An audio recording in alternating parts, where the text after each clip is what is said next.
आपका पीके math classes में मैं स्वागत करता हूं। आगे के बेसिक कॉन्सेप्ट पे हम लोगों ने बात कर लिया था। प्रश्नावली 1.2 को सॉल्व करने से पहले हम लोगों ने बेसिक कॉन्सेप्ट पे बात किया था।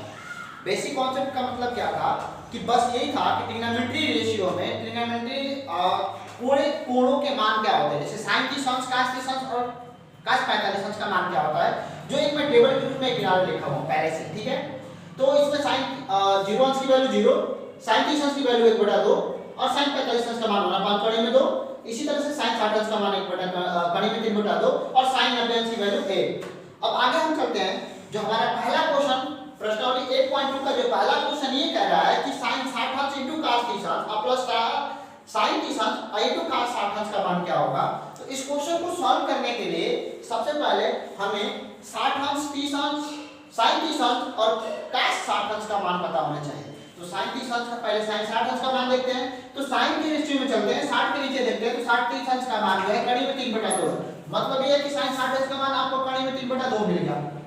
अब cos 30 अंश का मान चाहिए तो देख लो, cos के कॉलम में चलेंगे और 30 अंश के नीचे, तो इसका भी मान जो है कड़ी में 3/2 है इनटू कड़ी में 3/2।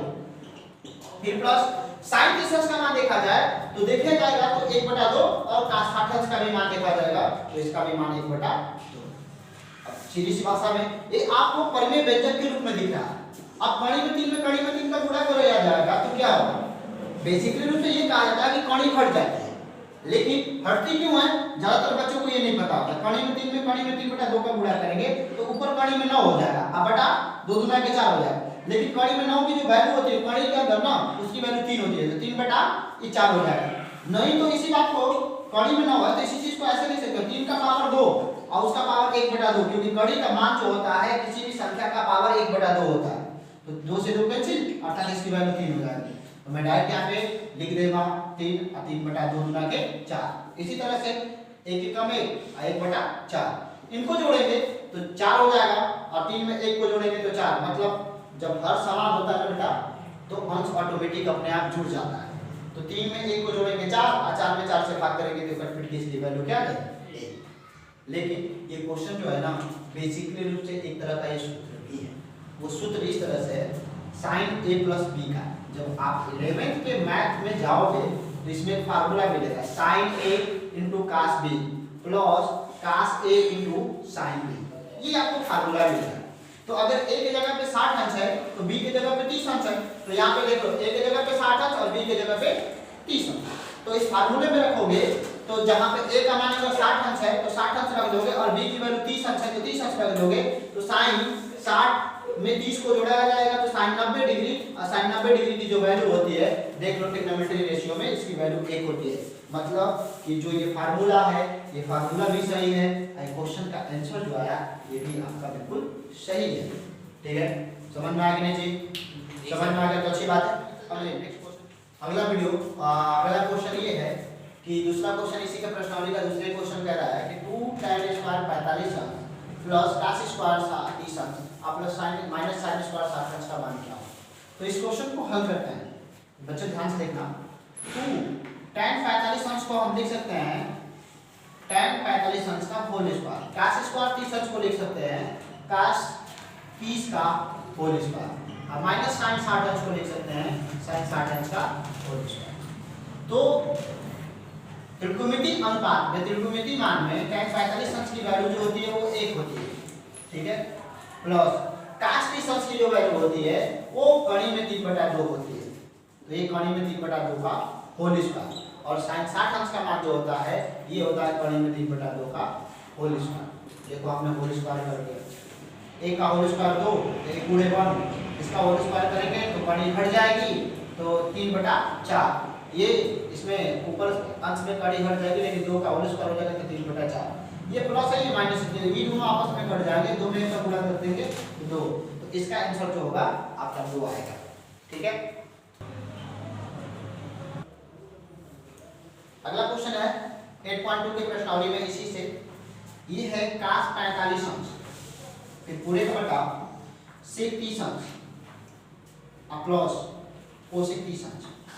ठीक है बच्चों, कोसेक 30 अंश प्लस क्वेश्चन सही है। आगे चलते हैं। cos 45 अंश का मान जो होता है देखा जाए तो 1/2 में 2 होता है। तो हम cos 45 अंश के जगह पे 1/2 में 2 रख देंगे। और sec 30 अंश है तो sec के अनुपात में 30 के नीचे लिखा जाएगा तो इसका मान जो हो जाएगा 2/3 में 3 हो जाएगा। ठीक है। अब प्लस जैसे कि हम कोसेक 30 अंश को देखेंगे तो कोसेक 30 अंश का मान जो हो जाएगा ये हो जाएगा 2। इसको 2/1 मान के हम इसको सॉल्व कर देंगे। तो सॉल्व करेंगे तो इसका एलसीएम लेंगे तो एक कड़ी में 3 हो जाएगा, लेकिन 2 एकम 2 और प्लस 2 कड़ी में 3, इसका पूरे का बटा 1/5 कड़ी में 2। जब इसको सॉल्व करेंगे तो ऊपर जो हो जाएगा 1/2 कड़ी में 2 क्रॉस कड़ी में 3/2 प्लस 2 कड़ी में 3 हो जाएगा। ठीक है।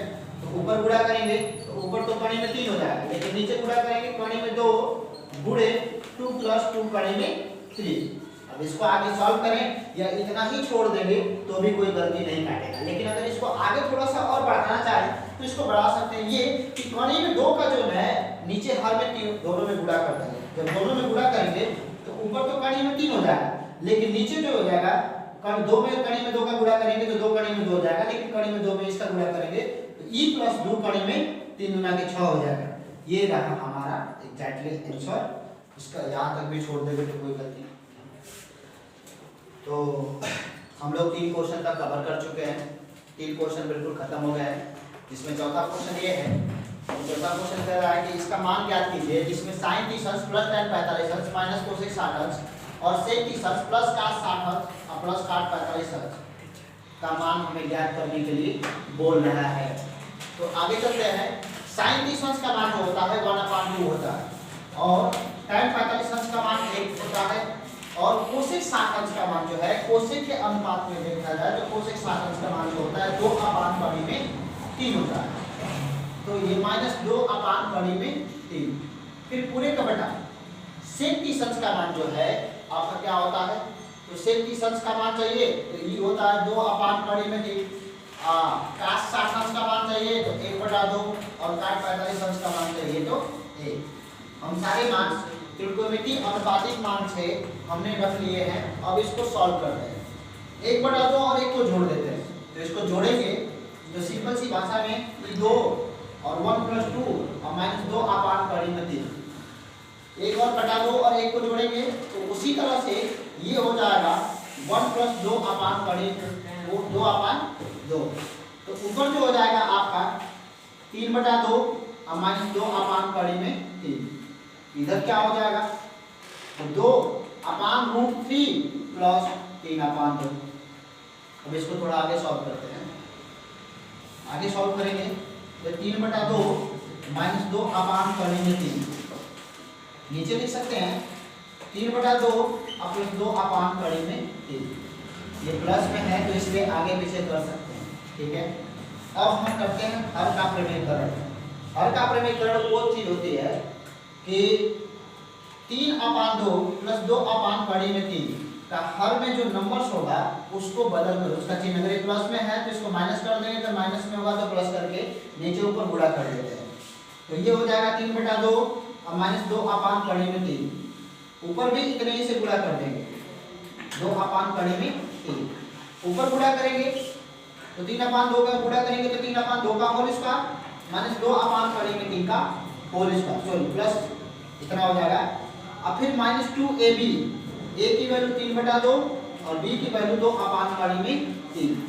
लेकिन नीचे जो होगा a square minus b square के फार्मूले से टूटेगा तो 3/2 का होल स्क्वायर और माइनस 2/3 में 3 का होल स्क्वायर। आगे चलते हैं तो 3/2 का होल स्क्वायर मतलब 9/4 प्लस 4/3 माइनस 2 से 2 कैंसिल हो जाएगा तो ये मिलेगा कितना 3 गुना के 6/3 में 3 पूरे का बटा ये 3/2 का होल स्क्वायर मतलब 9/4 और माइनस 4/3। इन दोनों को जोड़ेंगे एलसीएम लेके जोड़ेंगे तो ये हमारा कितना आ जाएगा, ये दोनों नंबर है इसलिए जुड़ जाएगा पर ये वाला संख्या जो होगी वो बाद में रहेगी। तो 4 और 3 का एलसीएम जो होगा 4 3 12 और 9 4 9 27 और प्लस 4 4 16 माइनस 6/3 में 3 डिवाइड बाय इसका एलसीएम लेंगे तो 12 और 9 3 27 तो माइनस 4 4 के 16। 27 में 16 को ऐड करेंगे तो कितना हो जाएगा, और देखते हैं आगे। 27 में 16 को ऐड करेंगे तो 7 और 6 कितना होगा, तो 7 7 14 मतलब 7 6 13 और 2 1 3 1 4 43 बटा 12 और माइनस 6 अपान बड़ी में 3। फिर पूरे का डिवाइड बाई 27 में से 16 को माइनस करेंगे तो ये हमारा होगा 11 डिवाइड बाई 12। अब इसको आगे लेके चलेंगे तो एलसीएम जो हो जाएगा ये 12 कड़ी में 3 हो जाएगा और ये 43 कड़ी में 3 और माइनस 12 छके 72 डिवाइड बाई ये हो जाएगा 11 बटा 12। अब इसको थोड़ा सा सॉल्व करते हैं, जगह तो नहीं बची लेकिन फिर भी मैं आगे देखता हूँ। इसको आगे सॉल्व करेंगे तो ये है आपका 43 पानी में 3 माइनस 72 डिवाइड बाई 12 पानी में 3 बूढ़े। ये 11 बटा जो 12 है इसे आप भाग कर रहे हैं तो एक भी पलट जाएगी तो p हो जाएगा 12 बटा 11 मतलब 12 से 12 कैंसिल, मिलेगा कितना 45 पानी में 3 माइनस 72 डिवाइड बाई 11 पानी में 3। ये रहा आपका उत्तर। इतना छोड़ देंगे तो भी कोई गलती नहीं काटेगा, या हम इतना भी छोड़ देंगे तो भी कोई गलती है। हम लोग इतना भी छोड़ देंगे तो कोई गलती नहीं काटेगा। लेकिन अगर आंसर चाहिए आपको तो जो ये 43 कड़ी में 3 माइनस 72 है और 11 कड़ी में 3 है, हम हर का प्रमेयकरण में कड़ी में 3 से नीचे ऊपर गुणा कर देते हैं। तो ऊपर गुणा करेंगे तो 43 गुणे 3 हो जाएगा, क्योंकि कड़ी में 3 का गुणा होगा तो कड़ी घट जाएगी, लेकिन ये 72 कड़ी में 3 हो जाएगा और डिवाइड बाई ये 11 गुणे 3 हो जाएगा। इनमें से 3 कॉमन है तो 3 कॉमन चुनेंगे तो ये 43 माइनस तो 24 3 72 24 रूट 3 और फिर पूरे का बटा 11 मल्टीप्लाई 3 से 3 कैंसिल। अब देखो 43 माइनस 24 कड़ी में 3 और डिवाइड बाई 11, इतना भी आंसर आपका आ सकता है। इतना भी छोड़ देंगे तो भी दिक्कत नहीं और इतना मिला के इसको छोड़ ले चलते हैं। अब पांचवें क्वेश्चन की तरफ चलते हैं। पांचवा क्वेश्चन कह रहा है कि 5 cos square 60 plus 4 sec square 30 minus tan square 45 अपान sin square 30 plus cos square 30 का मान क्या होगा। तो जो जो मान इसमें दिया है उन मानों को फिर इसमें हम रख लेते हैं। क्वेश्चन को हल करने का वही तरीका 5 cos ये cos 60 का होल स्क्वायर प्लस 4 sec 30 का होल स्क्वायर और माइनस tan 45 का होल स्क्वायर, फिर पूरे का डिवाइड बाय sin 30 का होल स्क्वायर प्लस cos 30 का होल स्क्वायर। अब cos 60 की वैल्यू जो है cos के अनुपात में 60 का मान देखा जाए तो 1/2 होता है, तो हम लिख सकते हैं 5 गुणे 1/2 का होल स्क्वायर फिर प्लस 4 sec 30 और sec का जो है 30 की वैल्यू जो होती है 2 अपान कड़ी में 3 होती है, तो 2 अपान कड़ी में 3 यहाँ पे हम रख दिए और माइनस tan 45 का मान ये 1 का होल स्क्वायर होता है। फिर पूरे का बटा sin 30 का जो मान होता है डिनोमिनेटर रेशियो में sin 30 का देखा तो sin के रेशियो में sin के कॉलम में 30 के नीचे देखेंगे तो 1/2 होता है, तो ये 1/2 का होल स्क्वायर। उसी तरह से cos 30 का देखेंगे तो cos 30 का मान जो होता है कड़ी में 3/2 होता है, ठीक है, तो प्लस कड़ी में 3/2 का होल स्क्वायर। अब जिनका होल स्क्वायर है जिस संख्या पर जितनी घात होती है उसका ये मतलब होता है कि उस संख्या का उतनी बार गुणा। तो 1/2 का 2 बार गुणा करेंगे तो कितना हो जाएगा 5 multiply 1/4 plus 4 multiply 4 divide by 2 गुना के 4 और कड़ी में जो 3 है इसका 2 बार गुणा करेंगे तो 3 कड़ी हट जाएगी और -1 फिर पूरे का डिवाइड बाय 1/2 का होल स्क्वायर 1 और प्लस कड़ी में 3 का होल स्क्वायर सॉरी 1/2 का होल स्क्वायर करेंगे तो 1/2 नहीं होगा 1/4 होगा और कड़ी में 3 का होल स्क्वायर 3 और 2 का होल स्क्वायर 4। अब इसको सॉल्व करेंगे तो ये हो जाएगा 5/4 और प्लस 4 4 के 16/3 -1 फिर पूरे का डिवाइड बाय इसको जोड़ेंगे तो ये 1 धन 3 डिवाइड बाय 4। अब इसको आगे लिखा जाएगा तो e हो जाएगा पूरा देखा जाए तो अब इनको जोड़ेंगे एलसीएम लेके सबका जोड़ेंगे तो इसको भी बटा 1 मानना होगा, लेकिन पूरे का जो एलसीएम हो जाएगा 4 3 12 हो जाएगा, ठीक है। 4 से 12 में भाग देंगे तो 3 बार भाग जाएगा, 3 का गुणा करेंगे तो 5 1 15 माइनस 3 से 12 में भाग देंगे तो 4 16 4 के 64 और माइनस 12 1 12 फिर पूरे डिवाइड कर 3 1 4 4/4 करेंगे 1 कट कर 1 हो जाएगा, आगे चलेंगे 3 कट के 1 हो गया। अब देखा जाए तो 15 प्लस 64 माइनस 12 डिवाइड बाई 12, अब बटा 1 है तो उसको लिखने का कोई मतलब हमारे पास नहीं बनता। तो 15 में से 12 को निकालेंगे तो कितना बचेगा 3, और 64 प्लस 3, और 64 में 3 को जोड़ेंगे मतलब 15 में से 12 को निकाल के जितना बचेगा उसको 64 में जोड़ देंगे, तो जब जोड़ेंगे तो हमारा कितना हो जाएगा प्लस 3 डिवाइड बाई 12 अर्थात 67 12 का 12। Check this answer. 67 क्वेश्चन की तरफ चलते हैं, जिसमें आपके पहले क्वेश्चन के जो 5 पार्ट थे वो पांचों के पार्ट खत्म हो चुके हैं। इसमें अब दूसरे क्वेश्चन है, मैंने क्वेश्चन को नोट डाउन कर लिया हूं। ये है सही विकल्प को चुन के भरिए। तो 2 tan theta upon 1 plus tan square theta में ये किसके मान के बराबर होगा। तो ये तो पहले फार्मूला भी है, अगर फार्मूला नहीं जान रहे हो तो इस क्वेश्चन को कैसे सॉल्व करेंगे ये भी देख लो। 2 tan थीटा है ना, तो 2 मल्टीप्लाई tan थीटा की वैल्यू जो है रख लो। tan थीटा का जो मान होता है यहाँ पे tan थीटा का मान होता है 1 अपान पाई में 3, तो ये हो जाएगा 1 अपान पाई में 3 1 प्लस tan स्क्वायर थीटा मतलब 1 अपान पाई में 3 का होल स्क्वायर। जब इसे हम सॉल्व करेंगे तो ये 2/√3 हो जाएगा, और फिर पूरे का बटा ये 1 प्लस 1/3 हो जाएगा। अब इसको सॉल्व करेंगे तो 2/√3, ठीक है, फिर पूरे का बटा 3 प्लस 1 डिवाइड बाई 3, मतलब इसको सॉल्व करेंगे तो 2/√3 और 3 1 4 हो जाएगा, मतलब कि 3/4 2 दूना के 4, तो ये हमारा हो जाएगा 3/2 कड़ी में 3। अब हर का प्रमेयकरण कर लेते हैं, तो कड़ी में 3 में कड़ी में 3 का नीचे ऊपर गुणा करेंगे तो ऊपर जो हो जाएगा, जगह नहीं है इसलिए मैं यहाँ पे लिख दे रहा हूँ, तो ये 3 कड़ी में 3 अच्छा तो 2 कड़ी में 3 का गुणा करेंगे तो ये 3 हो जाएगा, 3 से 3 कैंसिल हो जाएगा, मतलब बच जाएगा कड़ी में 3/2। अब देखो कितने डिग्री का sin 60 का मान cos 60 का tan 60 का या sin 30 का मान कितने का मान कड़ी में 3/2 होता है, कड़ी में 3/2 है ये sin cos 60 का होता है, cos 30 का मान होता है, तो cos 30 को दिया नहीं है, लेकिन ये sin 60 का भी मान कड़ी में 3/2 होता है, तो आपका जवाब जो होगा ये sin 60 हो जाएगा।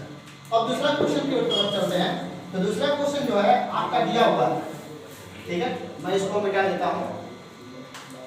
दूसरा क्वेश्चन दिया 1 माइनस tan स्क्वायर 45 और 1 माइनस और 1 का होल स्क्वायर 1 और 1 प्लस 1 का होल स्क्वायर, मतलब कि 1 माइनस 1 अपान 1 प्लस 1, तो ऊपर हो जाएगा 0/2, 0 में 2 से भाग करेंगे तो क्या हो जाएगा 0, तो ये डी वाला ऑप्शन सही है।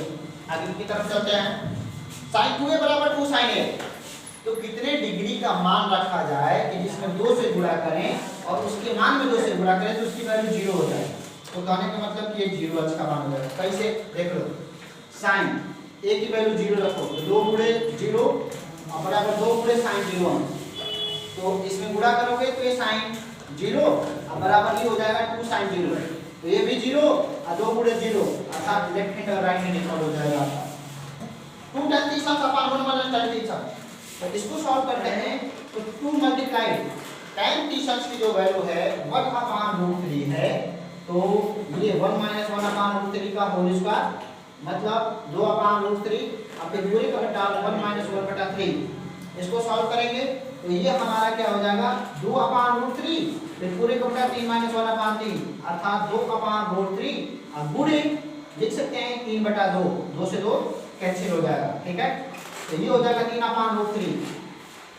इसको चाहे तो क्रॉस मल्टीप्लाई कर सकते हैं, तो ये हो जाएगा 3 कड़ी में 3 डिवाइड बाई 3 से 3 कैंसिल हो जाएगा, तो ये हो जाएगा √3 और √3 में देखा जाए तो कितने अंश का मान होता है, तो ये tan 60 की वैल्यू जो है कि tan a + b बराबर √3 और tan a - b बराबर 1/√3, तो कह रहा है कि यदि a + b की वैल्यू जो है 0 डिग्री से बड़ी और 90 डिग्री से छोटी है तो a का मान अगर b से बड़ा है तो a और b का मान ज्ञात करो। तो a और b का मान कैसे ज्ञात करेंगे इस बात को ध्यान से देखते हैं। पहले लेते हैं क्वेश्चन tan a + b बराबर √3, अभी देखा जा रहा है कि tan के मान में इस कितने का मान कड़ी में 3 होता है, तो tan के मान में देखा जाए तो ये tan 60 अंश का मान होता है 1/√3 होता है, ठीक है। tan a + b = ये जो होता है tan 60 अंश का मान होता है, तो इसको ध्यान से देखा जाए तो tan से tan कैंसिल हो जाएगा, तो a + b बराबर 60 डिग्री मिल जाएगा, ये बन गया समीकरण नंबर 1। अब दूसरे को चलते हैं, tan a - b बराबर 1/√3, ठीक है। tan के रेशियो में tan के अनुपात में कितने डिग्री का मान 1/√3 होता है तो ये tan 30 अंश का मान होता है। तो देखा जाए तो tan a - b = tan 30 अंश। tan से tan कैंसिल अर्थात a - = 30 डिग्री। ये समीकरण 2 1 और 2 को सॉल्व करते हैं। 1 और 2 समीकरण 1 और 2 को सॉल्व करेंगे वो ये जो आप लोग प्रतिस्थापन विलोपन व जूलन विधि जो विधि आप जानते हो चैप्टर नंबर 2 चलवाने लगे समीकरण में। तो समीकरण 1 और 2 को जोड़ेंगे तो a + b बराबर जो है 60 अंश है और a - b बराबर जो है 30 अंश है। इन दोनों को जोड़ेंगे तो b से b कैंसिल हो जाएगा। 2a बराबर जो हो जाएगा 90 अंश, a बराबर हो जाएगा 90/2 मतलब a बराबर 45 डिग्री। a का मान 45 डिग्री, b का मान चाहिए तो आपको पता है कि a + b बराबर 60 डिग्री है। आप इसमें समीकरण 1 में भी रख सकते हो या 2 में भी रख सकते हो। तो हम मान के चलो कि अगर हम 1 में रख रहे हैं तो ये हो जाएगा 45 + b = 60 डिग्री। तो b बराबर कितना हो जाएगा 60 - 45। तो 60 में से 45 को निकालेंगे 15। तो ये हो जाएगा 15 डिग्री।